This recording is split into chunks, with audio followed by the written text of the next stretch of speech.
आज Doubtnut app download करें। Doubtnut पर अपने सभी गणित, रसायन विज्ञान, भौतिक विज्ञान और जीव विज्ञान के डाउट्स का करो सफाया। बस प्रश्न की फोटो खींचो, एक ही प्रश्न को क्रॉप करो और तुरंत वीडियो सोल्यूशन पाओ। अभी डाउनलोड करें। हेलो दोस्तों, जैसा कि आप यहाँ पर देख रहे हो कि इस क्वेश्चन में दिया हुआ है कि बताइए कि निम्नलिखित कथन सत्य है या असत्य। और यहाँ पर हमें 6 कथन दिया हुआ है। ठीक है, तो सभी को हम एक एक करके देखते हैं यहाँ पर। तो यहाँ पर पहला कथन जो है वो दिया हुआ है कि दो परिमेय संख्याओं का योग सदैव परिमेय होता है। सत्य है या असत्य बताइए। तो ये कथन सत्य होगा। कैसे? तो ये भी हम यहाँ पर प्रूव कर दे रहे हैं। कोई भी परिमेय संख्या ले लें दो, जैसे मान लेते हैं 3 भी परिमेय है, 7 भी परिमेय है। 3 7 क्या आया? 11 आया। 2 भी परिमेय है, 10 भी परिमेय है। ये क्या होगा? 12। ये भी परिमेय संख्या आ गया। मतलब इसी तरह हम कोई भी अगर संख्या लेते हैं दो जो कि परिमेय संख्या हो, अगर उसको हम जोड़ते हैं उसका योगफल हमेशा परिमेय ही आएगा। मतलब पहला कथन क्या है? सत्य है। ठीक है, अब हम बात करते हैं दूसरे कथन पे।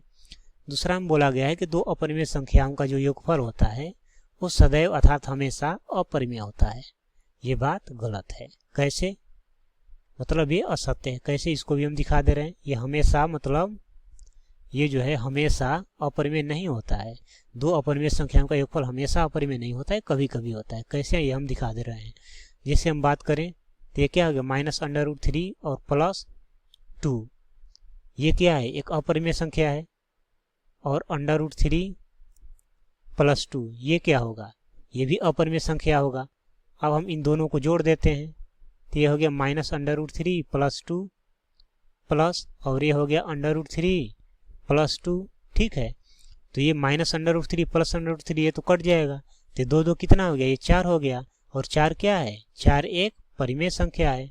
तो क्वेश्चन में ये बोला गया था कि दो अपरिमेय संख्याओं का योगफल हमेशा अपरिमेय होता है। तो ये कथन क्या है? गलत है। हमेशा अपरिमेय नहीं होता, कभी कभी परिमेय भी होता है। ठीक है, तो ये जो है दूसरा कथन जो है वो असत्य है। अब हम बात करते हैं तीसरे कथन का। तो तीसरा कथन यहाँ पर क्या दे रखा है? तो तीसरा कथन दे रखा है कि दो परिमेय संख्याओं का गुणनफल सदैव परिमेय संख्या होता है। तो ये भी कथन क्या है? सत्य है। क्यों? क्योंकि कोई भी दो परिमेय संख्या ले लो, जैसे 2 हो गया, 7 हो गया, इनका गुना करेंगे तो क्या आएगा? 14 आएगा। 14 भी क्या है? परिमेय है। मतलब कोई भी दो परिमेय संख्या लेकर यदि हम उसका गुना करते हैं तो वो हमेशा परिमेय संख्या ही आता है। ये कथन सत्य है। ठीक है, अब हम बात करते हैं चौथे कथन का। तो चौथा कथन में क्या दे रखा है? दो अपरिमेय संख्याओं का गुणनफल सदैव अपरिमेय होता है। ये भी बात गलत है। मतलब ये असत्य है। कैसे? इसको भी हम यहाँ पर दिखा दे रहे हैं। बोला गया है कि दो अपरिमेय संख्याओं का गुणनफल सदैव अपरिमेय होता है। ये बात सही नहीं है। कैसे? क्योंकि अगर हम बात करें √3 का, ठीक है, तो √3 क्या है? अपरिमेय है।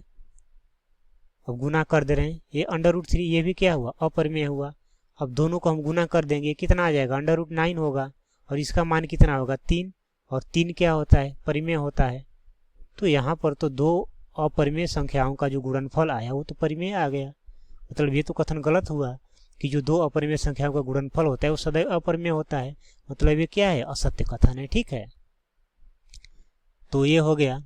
उसके बाद इसके अलावा भी हम दूसरा एग्जांपल ले सकते हैं। जैसे हो गया √3 + 1 गुने, ये हो जाएगा हमारा -√, या फिर ये हो जाएगा हमारा √3 - 1, √3 - 1।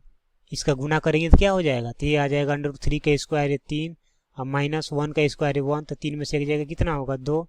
ये भी क्या हुआ? परिमेय हुआ। तो कहने का मतलब ये है कि दो अपरिमेय संख्याओं का जो गुणनफल होता है वो हमेशा अपरिमेय नहीं होता। ठीक है, परिमेय भी होता है कभी कभी, जो कि हमने यहाँ पर देखा। तो ये जो कथन था वो क्या है? असत्य है, चौथा। अब हम पांचवा चेक करते हैं यहाँ पर। तो 5 में क्या दे रखा है? तो 5 में दे रखा है कि एक परिमेय और एक अपरिमेय संख्या का योग परिमेय होता है। एक परिमेय और एक अपरिमेय संख्या का योग परिमेय होता है। ये सरासर गलत है। ठीक है, मतलब ये जो कथन है वो असत्य कथन है। कैसे? ये भी हम यहाँ पर देख ले रहे हैं। जैसे 2 क्या हो गया? एक परिमेय संख्या हो गया। √3 क्या हो गया? अपरिमेय संख्या हो गया। दोनों को जोड़ दिए तब 2 + √3 क्या होगा? ये तो अपरिमेय संख्या होगा। लेकिन कथन में बोला गया है कि ये हमेशा परिमेय होता है। मतलब वो कथन गलत है, असत्य है, तो पांचवा कथन असत्य हो गया। ठीक है, अब हम बात करते हैं छठे कथन का। तो छठे कथन में दे रखा है कि एक परिमेय और एक अपरिमेय संख्या का गुणनफल सदैव अपरिमेय होता है। बोला गया है कि एक परिमेय और एक अपरिमेय का गुणनफल सदैव अपरिमेय होता है, तो ये कथन सत्य है। क्यों? क्योंकि कोई भी परिमेय संख्या उठा लो, जिसे मान लेते हैं 3, 2, 5, कुछ भी उठा लो, उसका यदि गुना किसी अपरिमेय से करते हैं, जिसे मान लेते हैं √5 से मैंने किया, तो ये क्या आ जाएगा? ये आ जाएगा 3√5। तो ये क्या होगा? तो 3√5 ये है क्या? ये अपरिमेय है। इसी तरह अगर हम कोई भी एक परिमेय और एक अपरिमेय उठाते हैं और उसका हम यदि गुणा करते हैं, तो उसका गुणनफल जो होगा वो हमेशा अपरिमेय ही आएगा। तो ये कथन क्या है? सत्य है। तो दोस्तों, इस क्वेश्चन में हमें 6 कथन दिए हुए थे और 6 कथन को हमें ये बताना था कि इसमें से कौन कथन सत्य है और कौन कथन असत्य है, जो कि हमने एक एक करके एक्सप्लेन करते हुए देखा कि कौन सा कथन सत्य है और कौन सा कथन असत्य है। तो उम्मीद करता हूँ कि बात आपको अच्छी तरह समझ में आई होगी। Thank you. कक्षा 6 से 12वीं से लेकर नीट, IIT, JEE वो एडवांस के लेवल तक 1 करोड़ से ज्यादा छात्रों का भरोसा। आज ही डाउनलोड करें डाउटनेट ऐप या व्हाट्सएप करें अपने सारे डाउट्स 8400 400 400 पर।